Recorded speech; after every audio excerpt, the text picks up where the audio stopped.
tonight, I'm having a talk, and I was debating on what to have a talk on. I actually worked on, if this is the template, but it's my testimony. So, Sherry actually printed out my hometown testimony, and so it won't be exactly what this is, but this is my testimony.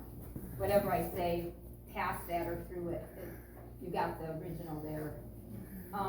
So I was debating on what to write about, what to talk about, and it just didn't work. The first thing, I got a lot of information out there, and it didn't work. And the second thing I started writing about, I just felt like God telling me no to that also. And then the third thing was this, at the last minute, basically. And all I got was, from God at first, was the title, which was, Sometimes God Answers in a Word.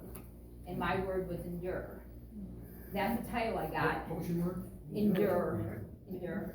And then the question at the end, the other thing I got, the very beginning. And so I'm like, okay, Lord, what do you want me to talk about? Because I have a lot of history with enduring. I have a lot of history with all kinds of things, and like a lot of it has been in the last 15, 20 years, has been crazy.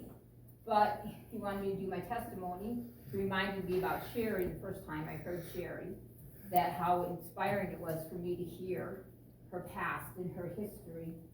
So I had something to go with her, because I didn't know her. And so a lot of people, you don't know me.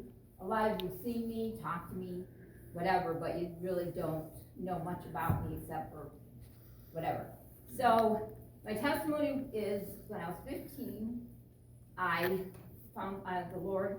I was led to the Lord by a street preacher in Lake Geneva. At first, A street preacher. preacher, okay.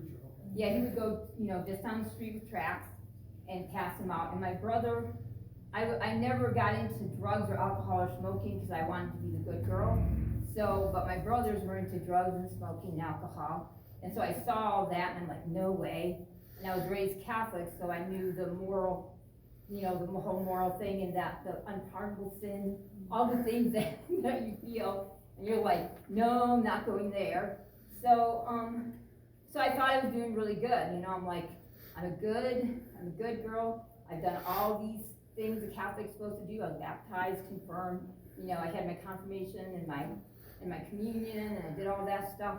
And then I met my brother got saved, and he was like, went from being a just crazy, stoned out guy to just like preaching Jesus.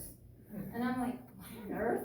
It seemed impossible. And I know Jesus, and we've all talked about Jesus, and how on earth does Jesus do this, the person? Because like we went to a Catholic church that still preached in Latin. So when you went to the service, you would just, hear Latin, and then we'd have a big gigantic Bible, but it was full of pictures, and that's basically mostly what you saw was the pictures. And so when I heard that, and I'm like, I wanted to know more, so I thought I was saved because I was Catholic and I did all that stuff, and like, of course you're gonna go to heaven because, and then if you mess up along the way, you can always get, at the end they'll, pray over you. And so I didn't think I even needed a savior. I thought I had the savior. So I went to the Bible study and I started learning about Jesus through the Bible, not through, man's interpretation of it or rituals or anything. So I was like, wow. So I just got more and more and more interested, and finally, and I don't even know how it happens, because I don't think anybody knows, and you can know when it happens, but why?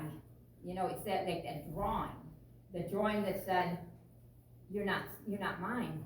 That one that God is drawing you and said, there's something that you're missing in your life, and it's me. And I'm like, you don't feel like it can possibly be that, because you've done everything you think you're supposed to do. But then I did realize it, and I started praying, with we had the coffee house group, and they were all praying around me, and we always met at night. So it was already night, and it was already late, and started praying, and I just thought it was going to be like any of those prayers where you just pray, and people say, I'm sorry for my sins, forgive me my sins, come into my heart, and I meant it, and you think that's it, and you're going to be saved. And I started praying and praying, and then it was like I was transformed into, not transformed, but and Jesus was like not too far from me, and he was reaching for me. And I was like, okay, all I gotta do is reach for Jesus. That's it, reach for Jesus and I'll be saved. And so I started to reach for Jesus, and I felt these icy hands in my ankles, like pulling me back. And I was like, what? What on earth can this be? Because why would I have something holding me back from Jesus? I've already asked forgiveness. I've already, I should be good. And it's even more than I thought I needed from my teachings from as a child. And I found out, I'm like, no, it was the devil. The devil had his grip on me. And I was like, how could the devil have his grip on me? I've been trying to do good. I don't do anything that I don't think I should be doing. I'm trying to do good. I'm trying to be righteous. I'm trying to do all that. But the thing is that you don't realize that at that point, I had been doing occultish things I didn't even think were bad at the time, because I got into yoga, and I didn't realize at the time that yoga led into things, in the spiritual realm that are not good. So yoga, then I got into transcendental meditation. This is all before I went to the coffee house and was learning about Jesus. And I thought I was going to seek God, and I was going to get enlightened, and I was going to be full of, this wisdom of the universe. So and then from that, friends would go, let's do seances, and I'm like, oh cool, we can, talk to the dead. And then from that led to tarot cards. And it's like, well, let's see what's in the future. And all this praying that, God would enlighten me, and it was like, Satan's like, no, you're mine. And I'm like, what? So I'm praying, and I'm fighting at the same point this demonic presence that's telling me that everything I did, no matter what I did in my life, no matter how good I thought I was, no matter what I did, that I was not God's, and that I was his, that was Satan's. And I'm like, no, this can't be. And so the hardest part of the battle was it can't be. I didn't want this. I was trying to be good. I was trying to get wisdom. I was trying to seek God. I was never looking for the devil. I never wanted devil power. I never wanted anything like that. So how could this be? But the thing is that people are constantly being tricked by the devil, because he doesn't play fair. He doesn't say, this is going to lead you to hell. Come follow me. He's like, here, this is going to give you wisdom. Just look at the Garden of Eden. Yeah. This will make you wise. You'll be able to experience, the wisdom of the universe. You'll be able to. It's not, it doesn't ever start dark. Even with seances, even with tarot cards, there's always light, bright things. The future's going to be beautiful. God has these wonderful plans. It was never, at that point, it's going to be. There's dark, all kinds of places, and there was very much dark after I got saved, because of fighting the devil, who now was my enemy.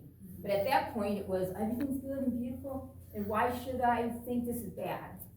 So I prayed, and I prayed, and I prayed, and I got to the point where I'm like, I'm never going to be saved. Jesus is never going to take me. This is ridiculous, because all I hear is accusations, you're mine, you're mine, you're mine. And Jesus is like getting farther away. It's like I start to look at what my past is, and what happened from what I wasn't trying to have happen, but what happened in my heart, and how it happened was just lost on me. So when I turned around, because this is all, in the spiritual praying. And when I turned around, I saw Jesus, but Jesus was farther. It was like, as I was battling, it seemed like he was getting farther and farther away, and eventually he was like this abyss between us. And I'm like, okay, Jesus is withdrawing from me. I screwed up. I didn't say something right. I didn't do something right. So he's like leaving, but he was still holding his hands out. He was still like, come. And I'm like, I can't come, because look at this. All this happened. I can't be Satan's. He couldn't have me. I didn't want this, but the devil can have you even when you don't want him.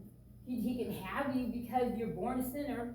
You don't have to do terrible things. You don't have to be like drug addict, alcoholic. you could be really a good person. When this is going on, where in your life was this? Were you 20? Were you 15. 20? That's all right. All this is when you're that 15-year-old? Yes. Okay. This is all happening in one day. Okay. This is one prayer. I didn't know how long, like at the beginning, I wrote it out nicely. But at the beginning, when I started praying, like I said, I expected it to be, I'm surrendering, I'm repenting, and that, but it was this whole battle was within the prayer. This whole battle with finding Satan, saying I'm yours, and then I just went back to say why. What happened that he could be saying to me, you are mine. So I battled, and I kept praying and praying and praying, and I felt like there's really no use, but then I got to the point where I'm like, I really don't care if there's no use, because I'd rather die fighting to get to Jesus than live, because I never wanted this. So I'd rather die fighting to Jesus than live being a pawn of Satan. So I just said, I'm just going to keep praying. And I just keep praying and praying and praying and see what happens. And I didn't have hope, and I didn't have faith, and I didn't have anything except that Jesus was there, and he was holding out his hands, and I'm like, this guy means something.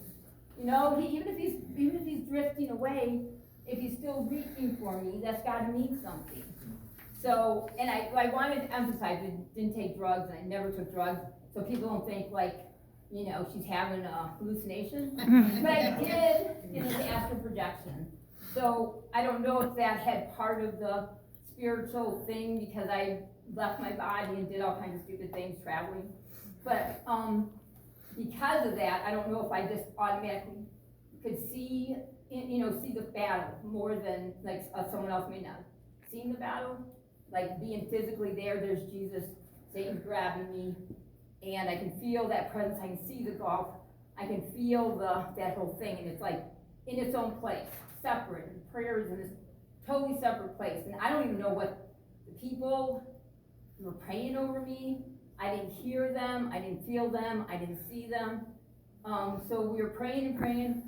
I never knew until I was 2018. I asked the preacher who was praying with me how long, if he knew how long it lasted, and he said 3 hours.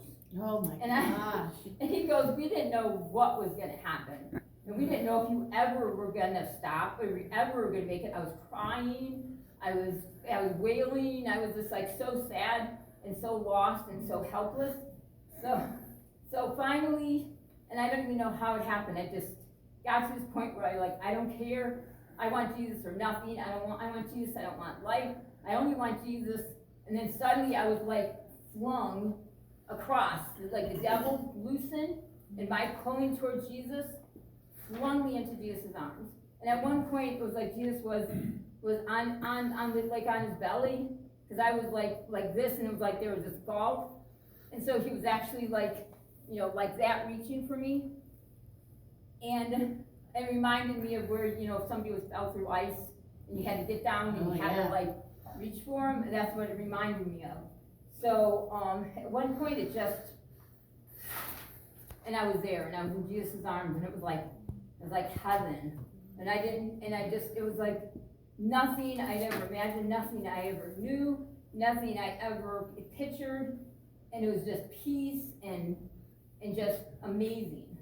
So from that point on, it was just God, and then that's what he did. He said at the end, I go, God, why is my testimony called, why is the title, when I didn't even know I was going to write testimony, I started with the title. Why is the title Sometimes God's Answer is a Word? And why would that word endure? It was because he said if I hadn't endured those 3 hours and I had given up at any point, that never would have happened. I wouldn't have been saved. I mean, who knows what would have happened, because the devil wouldn't have wanted me at that point to leave that place unsaved and never find Jesus again. I would get to the point where I could pray. So I'm not saying that was my last chance, but it could have been my last chance, because he didn't tell me that if I gave up, I would have had another chance.